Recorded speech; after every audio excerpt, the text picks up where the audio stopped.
You're so pretty. It's time for my apartment comedy show.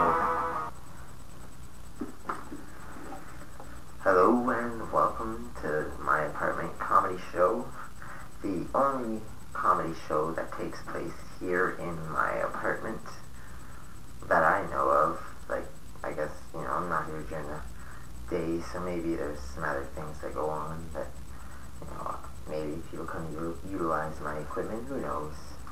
But as far as I know, it's the only comedy show that takes place in my apartment. My name is Peter Fukkin Reed, and this is in fact my apartment. I'm standing here in my living room, and this is our first episode. We got an interesting episode, to say the least. Our lineup was supposed to be Lunchbox, Luke Potter, Jason Allen, and your headliner, Vito D'Amico. However, Luke Potter, no show. Vito D'Amico saw how the show was going. He declined not to perform. But we got me, we got Lunchbox, we got Jason Allen, we got a great show. Vito D'Amico did stay, and he, hung around and chatted with us some, so we got that. We got some great shit.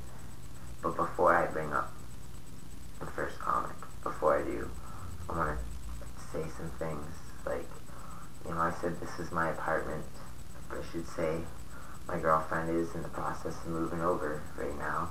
She's moving a bunch of her crap down, and she moved this fish. She had this fish bowl, and she had it over on a shelf over there. And the other day I was cleaning up and stuff, and I accidentally knocked the fish bowl off the shelf, and it fell and it broke, and the fish was on the ground, and it's flopping around on the ground, right? And so I did what, I'm freaking out, and I'm looking around, and the only thing I can find to put this fish in that I got big enough for it is a juice container.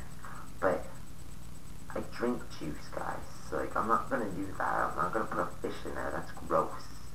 So I did what any reasonable thinking adult man would do: flush the fish down the toilet. And now I know what's gonna happen, though, because I haven't told her yet, and she's probably gonna watch this and find out. But she's gonna find out, and she's gonna be like, "What happened to my fish?" And I'm gonna say, I traded it for drugs. Like any reasonable thinking adult man would say in a situation like this. I'm gonna say I traded it for drugs, and she's gonna say, "You can't do that." And I'm going to say, "Well, I did." And she's going to say, "Well, go get it back." And I'm going to say, "I can't, because I gave it to him, and he gave me the drugs, and then he gave the fish to his son, and his son just loves this fish, and and you can't take the kid's fish away. And his kid's retarded, so he's probably already squeezed the fish to death, and even if not, you can't take the retarded kid's fish away." And she's going to say, "Well, then at least share the drugs with me." And I'm going to say, "I can't.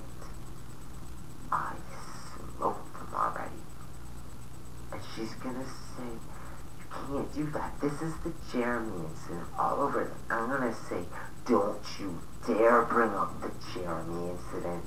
This is nothing like the Jeremy incident." And she's going to say, "This is exactly," and I should say no, Jeremy was our son. And she's going to say, "This is exactly like the Jeremy incident. You traded him for drugs, and you smoked all the drugs without me." And it's not true, guys. Jeremy is dead.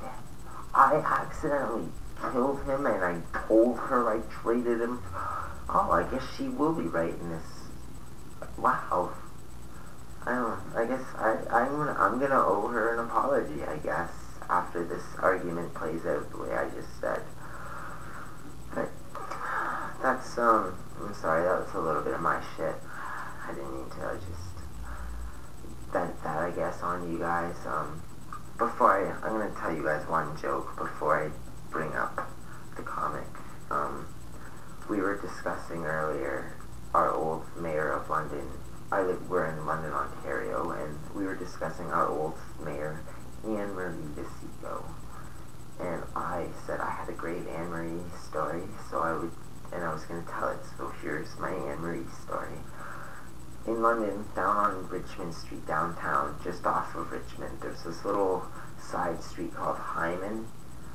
And the one day I'm walking down Richmond, and I passed by Hyman Street, and I got this great idea. So I'm like, alright, what I'm going to do? And I cross over, and I go over to, there was a Home Hardware. It's closed, I think, just recently, but there was a Home Hardware at the corner of Richmond and Oxford here in London. And I went in, I walked over, and I go into the Home Hardware, and I buy myself a little sledgehammer, right? I'm thinking, this is going to be a great idea.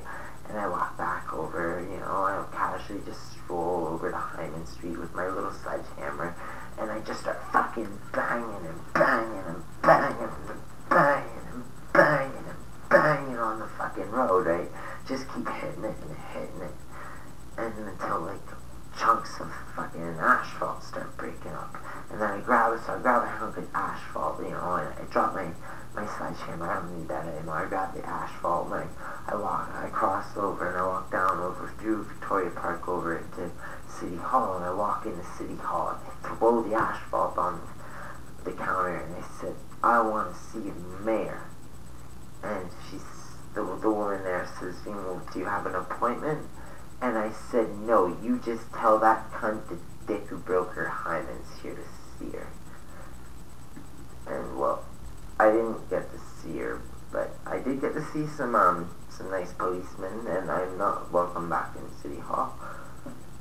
And with that, I'm gonna start the show. So, ladies and gentlemen, give it up. Clap at home. I can hear you clap. For fucking Lunchbox, bitches.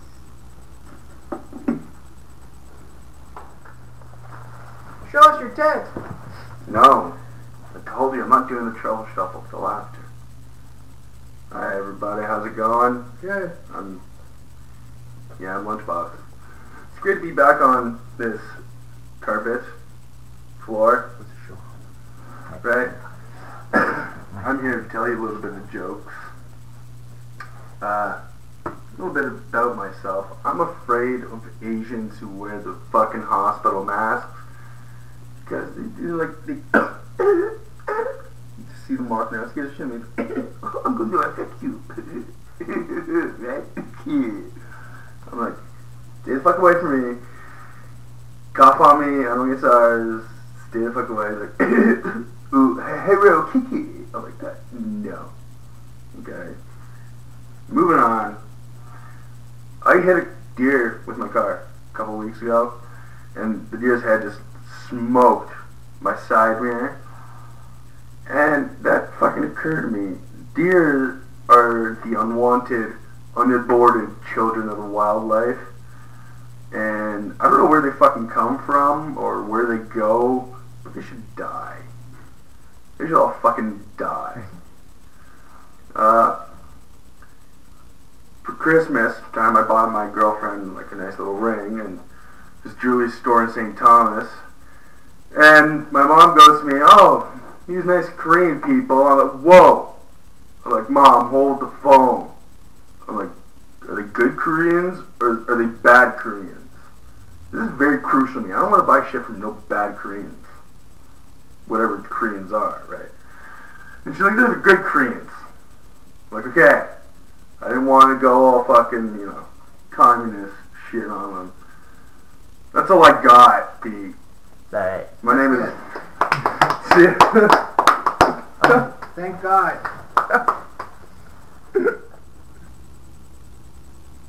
So like I said, our next comic was supposed to be Big Potter, but he didn't show up, so we're gonna just move on with bringing up Jason Allen. So give it up for fucking Jason Allen. Bitches.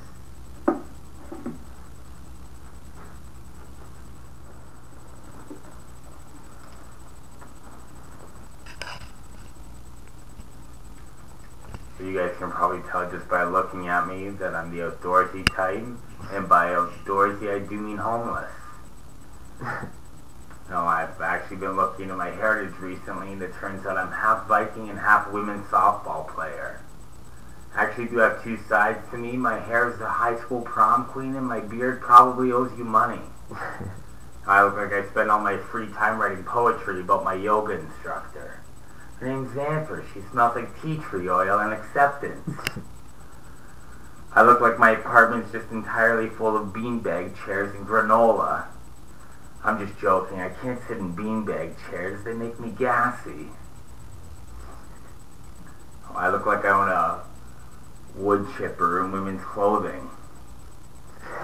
I'm just joking. I put the women's clothing through the wood chipper too.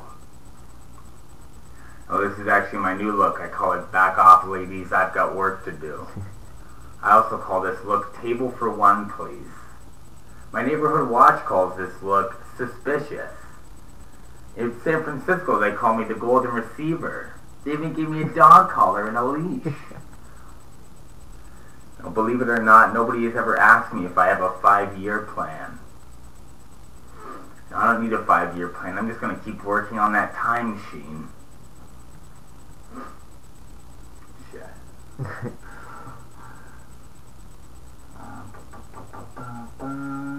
Sorry. Is that it? Rehearsed in a little while. I think. But yeah. I look like, you know, I'm like a couch on the side of the road. I look comfortable, but you don't know what I might give you. And at least one raccoon is pissed on me. I look like a lesbian scarecrow. I keep the birds away with my awkward dance moves and rants about feminism. I didn't always look like this. I used to be a small Asian woman. But I just couldn't work at that laundromat anymore. That Hello Kitty stuff is getting too damn expensive. You know, I think in society we've come a long way in respecting one another's cultures, but washing machines are still separating whites and colors and nobody's saying anything about it. Last week I was on a date with this girl. She goes, "What's your favorite color?" I said, "Well, I don't have a favorite color. I treat all colors with the same amount of dignity and respect. I don't know how you were raised, but this date is over. And my favorite color is equality." You know, some people say my long hair makes me look really effeminate, but nobody wants to talk about how pretty my vagina is. Especially not at family gatherings. I just want my grandma to know we have something in common. I come from a long line of pretty vaginas. You know, my brother is actually a really effeminate guy, but also a really successful guy. He actually had a grocery store named after him. I don't know if any of you have ever gone shopping at Metro. I was in Metro last week and they handed me a pair of skinny jeans and a side bag to carry my groceries in. I ended up buying a Cosmo magazine on my way out of the store. Grocery shopping has never felt so questionable. You know, I actually like to take on a bunch of new hobbies and try new things. I recently got into this new hobby called letting myself go completely. And I don't mean to brag, but I'm actually pretty good at it. I do have some hobbies though. I love to travel. I love to go traveling. I actually went backpacking through grades 1 to 12. I'm just joking. I didn't graduate from high school. I'm no genius.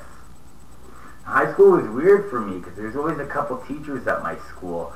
I could smell alcohol off their breath, which wouldn't have been so strange if I hadn't been homeschooled. But I did end up doing really well in classes like returning empties and frauding welfare.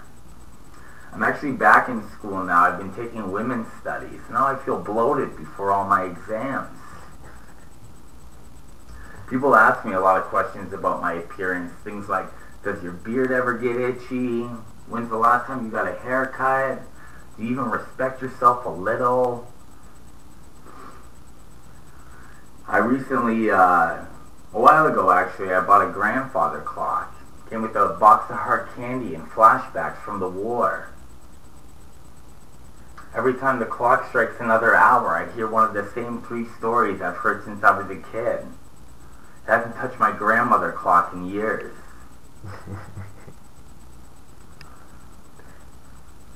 Last spring, I remember I saw this rainbow in the sky, and I thought, nice. I knew they let gay people into heaven. If someone with a stutter has told you once, they've told you 1,000 times.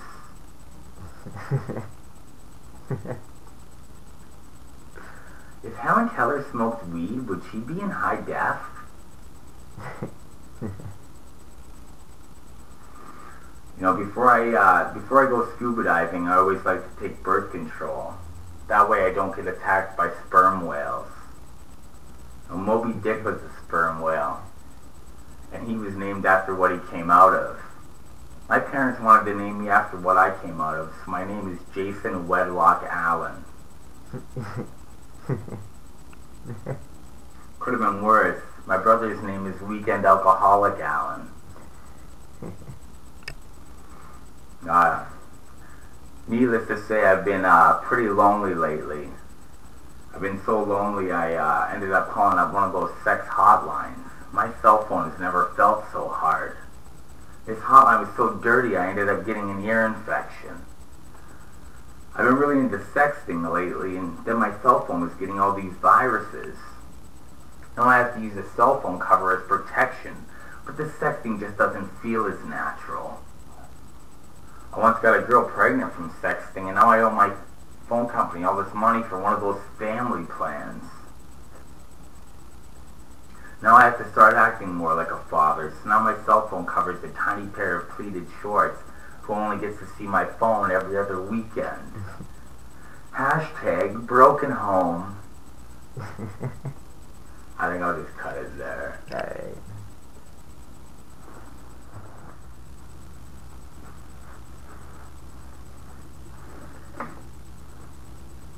I said before, our headliner Vito D'Amico did not, he declined to do some stand-up time for us, so he did stay and he chatted for a while, and I got a lot of that stuff to go through and edit, but, so in lieu of having him do some stand-up, here's a little segment I call Out of Context with Vito D'Amico, where I took a whole bunch of stuff he said, and we're just gonna mash it together, and it'll be out of context, and it's gonna be pretty funny, I think.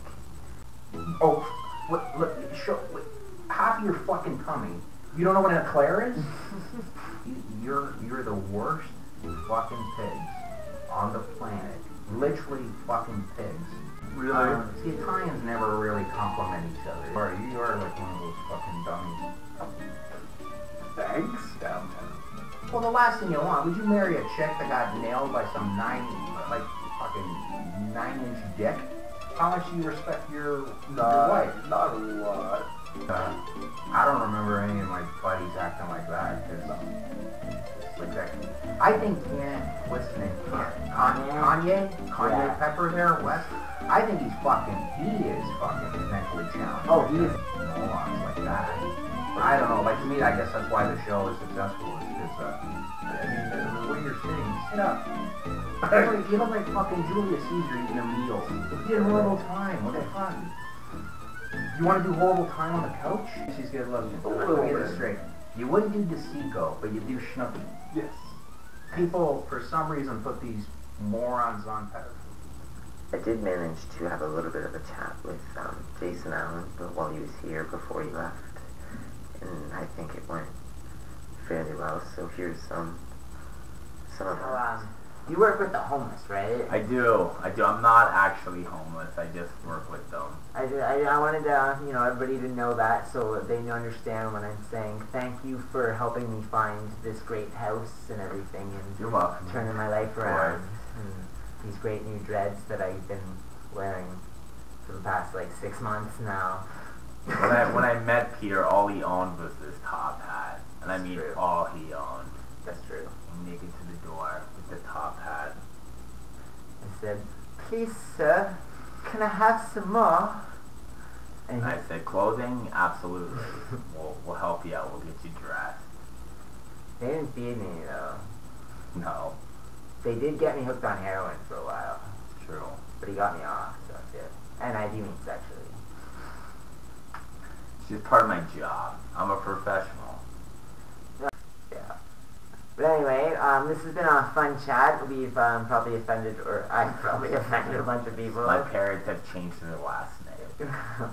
I just want to wish everybody a happy Black History Month. Thank Jason Allen for stopping by.